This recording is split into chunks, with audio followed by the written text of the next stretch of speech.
Hello guys, তোমরা সবাই কেমন আছো? আশা করি ভালো আছো। আমিও খুব ভালো আছি। চলে এলাম আবার একটা নতুন ভিডিও নিয়ে। Welcome my channel Tanushree Das. তো তোমরা সবাই বুঝতেই পেরেছো এই ভিডিওটা কিসের ভিডিও। তো এই ভিডিওটা হচ্ছে আমার ভাসুরের আইবুড়ো ভাত। আইবুড়ো ভাত আর গায়ে হলুদ দুটোই তোমাদের সাথে শেয়ার করছি। ঠিক আছে, একটা ভিডিওতেই দুটোই শেয়ার করে দেব তোমাদের সাথে। তো অনেক দিন থেকে ভিডিও পোস্ট করা হয় না, বড় ভিডিও একদমই পোস্ট করা হয় না, কারণ আমার সময়ই হচ্ছে না এডিট করার, এই জন্য একদম সময় পাচ্ছি না এই জন্য। তো আজকে ভিডিওটা তোমরা সম্পূর্ণ দেখো, আশা করছি তোমাদের খুবই ভালো লাগবে। আর কিছু কিছু ভিডিও আমি তোমাদের সাথে শেয়ার করেছি, তো এই ভিডিওটা সম্পূর্ণ তোমরা দেখো, খুবই আনন্দ তোমাদেরও লাগবে, আমিও খুব খুশি হব। আমার ভিডিওটা তোমরা লাইক কমেন্ট শেয়ার করবে বেশি বেশি করে, এটুকুই তোমাদের কাছে আমি চাই।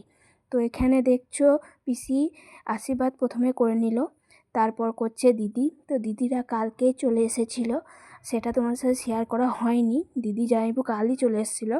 তো আজকে আইবুড়ো ভাত, এই দেখো আইবুড়ো ভাত হয়ে গেল, তারপর আর ভিডিওটা আমি নিতে পারিনি। তো এই দেখো সকাল হয়ে গেছে, আমরা চান টান করে সবাই মিলে সাজুগুজু করে চলে এলাম ভাসুরের গায়ে হলুদে।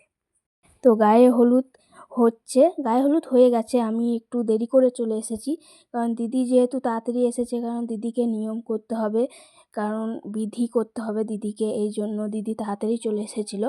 আমার একটু দেরি হয়ে গেল রেডি হতে, এই জন্য আমি একটু দেরি মিস করে গেলাম গায়ে হলুদটা।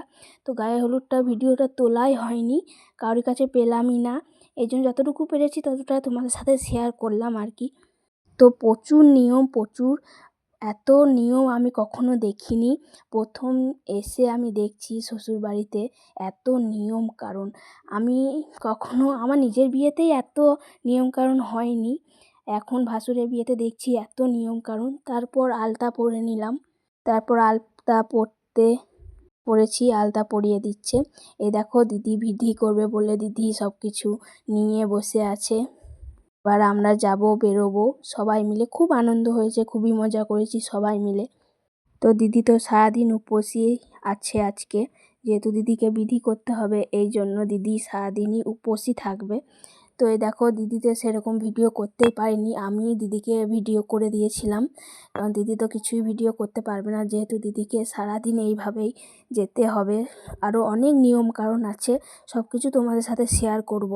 এই নিয়ম কারণগুলো আমি সব শ্বশুরবাড়িতে এসে দেখছি, এইসব নিয়ম কারণ আমি কখনো দেখিনি। আমার বিয়েতে এত নিয়ম কারণ হয়নি, যেহেতু আমার শাশুড়ি মা খুবই অসুস্থ ছিল, এই জন্য নিয়ম কারণ খুবই করা হয়নি। অনুষ্ঠান করে আমার বিয়ে হয়েছিল, কিন্তু সেরকম আমার নিয়ম কারণ হয়নি, এখানে দেখছি। তারপরে দেখো ভাসুরের বিয়েতে জমিয়ে নেচে নিয়েছি, এত নাচ করেছি কি বলবো, লাস্টকালে আমার শরীর খারাপ হয়ে গেছিলো, এত নেচেছি। তো এই দেখো অনেক কিছু নিয়ম কারণ, আমি জানি না এই নিয়মকানুনগুলো কাদের আছে না আছে, যদি আছে থেকে থাকে তাহলে অবশ্যই আমাকে বলো, কমেন্টে জানিও।